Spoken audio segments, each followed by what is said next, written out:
এতিয়া জুবিন ক্ষেত্ৰত নাই ঢলিময় পৰিৱেশ, নাই দোকান পোহাৰ, নতুনকৈ সজাই তোলা হ'ল জুবিন ক্ষেত্ৰ।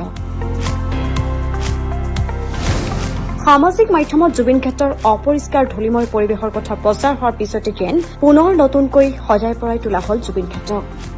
দুদিন পূৰ্বে প্ৰচাৰ হোৱা সেই ঢলিময় পৰিৱেশৰ চৰ্চাক তাৰ পিছতেই গা লৰিছিল প্ৰশাসনৰ। আৰু আজি পুৱাই জুবিন ক্ষেত্ৰত উপস্থিত হয় পত্নী গৰিমা শইকীয়া গাৰ্গৰ লগতে পৰিয়ালৰ লোক। জুবিন ক্ষেত্ৰত উপস্থিত হৈ প্ৰাণী মৰাৰ লগতে পুৱাৰে পৰা চাফ চিকুণ কৰাত নামি পৰে স্থানীয় মহিলাসকল আৰু পত্নী আৰু পৰিয়ালৰ লোক।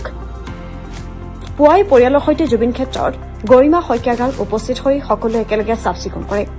পৰ্যটকৰ বাবে আকৰ্ষণৰ কেন্দ্ৰবিন্দু জুবিন ক্ষেত্ৰৰ ঢলিময় পৰিৱেশক পুনৰ সজীৱ কৰি তুলিলে পত্নীয়ে। পূৰ্বৰ দৰে এতিয়া আৰু নাই জুবিন ক্ষেত্ৰত সেই ঢলিময় পৰিৱেশ, নাই কোনো চৌদিশে দোকান পোহাৰ। চাফ চিকুণ কৰি সুন্দৰকৈ ধূপ ধূনা চাকি বন্তি জ্বলালে পত্নীয়ে।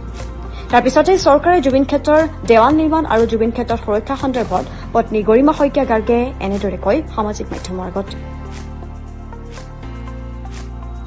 আচলতে বহুদিন একো কৰা নাছিলে, এতিয়া তেওঁলোকে যদি কাম আৰম্ভ কৰে তেতিয়াহ'লে ভাল লাগিব। সেইটোৱে কথা, সোনকালে কৰিলে ভাল হয় জেগাখন, কাৰণ এতিয়া বাৰিষা আহি আছে নহয়, গোটেইখন একদম সৌন্দৰ্যময় পৰিৱেশ হ'ব। কাৰণ ইফালে পাহাৰ আছে, ইয়াৰ পৰা পানী বাগৰি আহিব, মানুহ আহিব নোৱাৰা অৱস্থা যাতে নহয়, সকলো ভাল ধুনীয়া হৈ থাকক, সেইটোৱে আমি বিচাৰিছোঁ।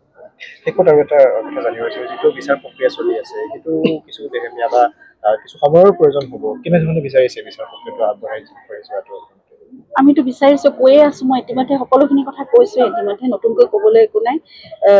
আমি এখন বিশেষ আদালতৰ ব্যৱস্থা কৰাৰ কাৰণে অনুৰোধ কৰিছিলোঁ আৰু মুখ্যমন্ত্ৰী মহোদয়ে নিজেও 1 জানুৱাৰী তাৰিখে তেওঁ ঘোষণা কৰিছিলে কথা।